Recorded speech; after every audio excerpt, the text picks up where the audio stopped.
Videos நண்பதிகளுக்கு வணக்கம் guys. So இன்றைக்கி என்ன பார்க்க போகிறோம் அப்படின்னு சொல்லி கேட்டிங்கன்னா இது வரைக்கும் அறியப்படாத தெரியாத பிடிஎஸ் பார்த்திங்கன்னா மறைச்சி வச்சுருந்த ஒரு பர்சனோட ஒரு சீக்ரெட் வெளில வந்திருக்கு. அதாவது பிடிஎஸ் ஆர்மினா பிடிஎஸை பற்றி ப்ரோ ஃபிங்கர் டிப்பில் இருக்குது ப்ரோ அப்படின்னு சொல்கிற மாதிரி நிறைய விஷயங்கள் தெரிஞ்சு வச்சுருப்பீங்க. பட் அதையும் தாண்டி இந்த விஷயத்தை நமக்கு தெரியாமல் போச்சா, இப்படி ஒரு மேட்டர் இருக்கா அப்படின்னு சொல்கிற மாதிரி ஜின் ஒரு நியூஸை ஒரு ஷோவில் ரிலீஸ் பண்ணியிருந்தார். இது எத்தனை பேருக்கு தெரியும் தெரியாதுன்னு சொல்லுங்கள். அதாவது அவரோட லவ் விஷயத்தை பற்றி தான் சொல்லியிருக்காரு, அதாவது ரிலேஷன்ஷிப்பை பற்றி தான் சொல்லியிருக்காரு. அண்ட் பாவமாக இருக்குது. ஸோ ஏன் அவரை பற்றி பாவமாக நினைக்கிறேன், அப்படி என்ன சீக்ரெட்டாக இருக்கும், அப்படி அவர் என்ன சொன்னார்னு, இது மாதிரி நிறைய விஷயங்கள் இதே மாதிரி பிடிஎஸை பற்றி தெரிஞ்சுக்கிட்டே இருக்கணும் அண்ட் புரிஞ்சுக்கிட்டே இருக்கணும் அண்ட் என்ஜாய் பண்ணிட்டு இருக்கணும்னு வச்சிங்கன்னா மறக்காமல் சப்ஸ்கிரைப் பண்ணிட்டு கமெண்ட் செக்ஷனில் கடைசியில் ஒரு கேள்வி இருக்குது, அதுக்கு மறக்காமல் பதில் சொல்லுங்கள். அண்ட் ஸோ உங்கள் ஸ்வீட்டான லைக் அழுத்திருங்க. அண்ட் நம்ம we are very close to subscribers. So மறக்காமல் சப்ஸ்கிரைப் பண்ணிடுங்க. அப்படி என்ன நடந்திருக்கு அப்படின்னு சொல்லி கேட்டிங்கன்னா, ஒன் ஆஃப் த ஜின் அப்படின்னு சொல்கிறதுல தப்பே கிடையாது. ஏன்னு கேட்டிங்கன்னா எல்லாத்துலேயும் டாப் லிஸ்ட், அதாவது வேர்ல்டு வைட் ஹேண்ட்ஸம்னு ஒரு பேரே இருக்குது. பட் அந்த மனுஷனுக்கு இப்படி ஒரு சோகமா, எப்போ பாப்பா என்னாலே தாங்க முடியல அப்படின்ற மாதிரி இருக்குது. அண்ட் அப்படி என்ன அப்புறம் வந்துச்சுன்னு யோசிங்க நான் சொல்கிறேன். பட் உண்மையான விஷயம் கேட்டிங்கன்னா பேச்சுலர் லிஸ்ட்லேயும் சரி, கல்யாணம் பண்ணுற லிஸ்ட்லேயும் சரி, எல்லாத்துலேயும் பார்த்திங்கன்னா ஹேண்ட்ஸம் எல்லா லிஸ்ட்லேயும் இதோட பேர் இருக்கும். அண்ட் ரிச்னஸ்லையும் எல்லாத்துலேயும் அது பர்ஃபெக்ட் ஐடியல் அப்படின்னு சொல்கிற மாதிரி இருக்க எல்லா லிஸ்ட்லேயும் ஒரு பேர்ந்துட்டுருக்கும்.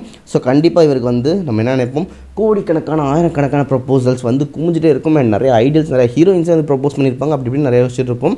ஸோ இது மாதிரி நிறைய எண்ணங்கள் இருந்தாலும் ஜின் ஒரு நியூஸை திடுக்கிடும் தகவலை வெளில விட்டுருக்காரு. என்னன்னு சொல்லி கேட்டிங்கன்னா அந்த ஷோவில் எல்லா, அதாவது ஒரு 4 மெம்பர்ஸ் இருப்பாங்க, உட்காந்து பேசிகிட்டு இருப்பாங்க. ஜின் என்ன இது அப்படி இப்படின்னு சொல்லி நிறைய விஷயங்கள் பேசிகிட்டு இருப்பாங்க.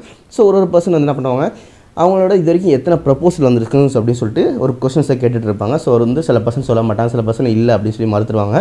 பட் அந்த இடத்துல ஜின் என்ன சொல்லுவான்னு பார்த்தீங்கன்னா, இது வரைக்கும் எனக்கு ஒத்த ப்ரப்போசல் கூட வந்தது இல்லைங்க. ஸோ யோசிச்சு பாருங்கள் ப்ரோ, காதில் கரெக்டாக தானே கேட்டிங்கன்னா, அம்மா நீ கரெக்டாக தான் கேட்டிங்க. ஜின்னுக்கு இது வரைக்கும் ஒரு ப்ரப்போசல் கூடயும் உண்மையாக வந்ததே கிடையாதான். ஸோ ஏன்னு சொல்லி கேட்டிங்கன்னா, இது வரைக்கும் அவங்க எந்த ஹீரோன் கூடயும் பேசினதில்லை. ஸோ ஒரு வகையில் யோசிச்சு பார்த்தா எனக்கும் அது உண்மையாக இருந்தது. ஏன்னு கேட்டிங்கன்னா ஜின்னுக்கு ஐடியல் டைப்பு அண்டு சுகாக்கு ஐடியல் டைப்பு அண்டு ஜிமின், இது மாதிரி நிறையா பேருக்கு ஐடியல் டைப் கேட்குறாங்க. பட் ஜின்னோட ஐடியல் டைப்பு எனக்கு தெரிஞ்சு ரொம்ப கம்மியான மக்கள் தான் கேட்டுருந்தாங்க. அண்ட் அதே மாதிரி பார்த்திங்கன்னா இவங்களுக்கும் அவங்களுக்கும் ரிலேஷன்ஷிப், ஃபேக் நியூஸு, ரூமர்ஸு, இது வரைக்கும் ஜின்னுக்கு நான் கேட்டிருக்கேன்னா, இவங்களுக்கு 100 கேட்டுக்கேன்னா ஜின்னுக்கு ஒரே ஒரு நியூஸ் தான் நான் கேட்டிருப்பேன். ஸோ அவ்வளோ குறைச்சி கேட்டுட்ருக்கேன். அண்ட் ஜின்னு இந்த ஃபீமேல் ஆர்டிஸ்ட்டோட பேசிட்டு இருந்தார், இந்த ஃபீமேல் ஆர்டிஸ்ட்டோட கொலாப் பண்ணார், இவங்க கூட அதை பேசினார், இது கூட பேஸ் பண்ணார்னு பார்த்து யோசிச்சு பார்க்குறப்ப உண்மையாக ஆமாம்ல, இது வரைக்கும் அவர் எதுவுமே பெருசாக பண்ணதில்லை. அண்ட் பெருசாக வரைக்கும் இந்த சம்பவம் நடந்ததில்லைன்னு தான் எனக்கும் தோணுச்சு. ஸோ ஒருவேளை அதனால ஒரு உண்மையாகவோ இருக்குமோ அப்படின்னு சொல்கிற மாதிரி ஒரு சைடு தோணினாலும், அண்ட் இன்னொரு சைடு எனக்கு என்ன தோணுதுன்னா, எப்பா இதெல்லாம் நடக்கிற காரியமா, உலகமே புரண்டாலும் இது மாதிரி கல்யாணம் நடக்காது, எப்படி ஒரு ப்ரொபோசல் கூட வராமல் இருக்கும். அதே கேள்வி அங்கேருந்து மற்ற 3 பேருக்கும் வந்துச்சு. நீ போய் சொல்லாதா, சும்மா ஃபன் பண்ணிட்டு இருப்படா போடான்னு அப்படி சொல்லியிருப்பாங்க. பட் அதுக்கு அவர் என்ன பதில் சொன்ன கேட்டிங்கன்னா, இல்லை எனக்கு உண்மையாக வந்ததில்லை, நான் இது வரைக்கும் யாரோட இன்ட்ராக்ஷன் வச்சுட்டதில்லை, பேசுனது கிடையாது. அண்ட் இது வரைக்கும் எந்த ஃபீமேல்ஸ் ஆர்டிஸ்ட் கூட கொலாப் பண்ண பெருசாக பண்ணது கிடையாது. ஸோ அதனால் எனக்கு பெருசாக அவ்வளோ ப்ரப்போசல்ஸ்லாம் வந்ததில்லை, அதுதான் உண்மை அப்படின்னு சொல்லியிருக்காரு. ஸோ இதை கேட்குறப்ப எனக்கு மனசே விட்டு போச்சுங்க, என்னன்னு சொல்கிறது அப்படிங்கிற மாதிரி ஆயிடுச்சு. ஏன்னா இவர் தான் எல்டஸ்ட் பர்சனு அண்ட் கூடிய சீக்கிரம் மேரேஜ் பண்ண போகிறவரும் இவர் தான். அண்ட் நிறையா பேர் யோசிக்கிறவங்க இவர் தான். பட் இவருக்கே இப்படி ஒரு சோகமா, ஏற்றுக்க முடியாத மாதிரி இருந்துச்சு. பட் இருந்தாலும் அவர் சொன்னது இருக்கா. அண்ட் இன்னொரு சைடில் யோசிச்சு பார்த்தீங்கன்னு வச்சுக்கோங்களேன், ஒரு வேளை இவர் பொய் சொல்லியிருக்கலாம். ஏன்னு சொல்லி பார்த்தீங்கன்னா, ஒரு வேளை இருக்குன்னு சொல்லியிருந்தால் அது யார், எப்படி நடந்துச்சு, யார் ப்ரொப்போஸ் பண்ணால், இது மாதிரி கேள்வி வரும். அண்ட் எத்தனை அப்படின்னு சொல்லி கேள்வி வரும், இது மாதிரி நிறைய விஷயங்கள் வரும்னு சொல்லிட்டு ஒரு வேளை மறுக்கிறதுக்காக அவர் பொய் சொல்லியிருக்கலாம் கூட அப்படின்னு சொல்லிட்டு ஒரு சைடில் யோசிக்கிற மாதிரி இருக்குது. இது மாதிரி 2 ஆப்ஷன் ஏன்ட்டு இருக்குது.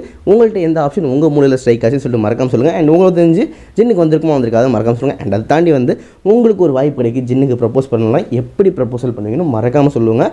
அண்ட் இது மாதிரி ஸ்வீட்டான வீடியோ கொடுத்துருக்கு, உங்களுக்கு பிடிச்சிருக்குன்னு நினைக்கிறேன். ஸோ பிடிச்சா மறக்காம லைக் அண்ட் சப்ஸ்கிரைப் பண்ணிட்டு டெய்லி வாட்ச் பண்ணி என்ஜாய் பண்ணி சொல்லிட்டு வீடியோ விடைபெறுவது தான். RJ love you, tata, bye by.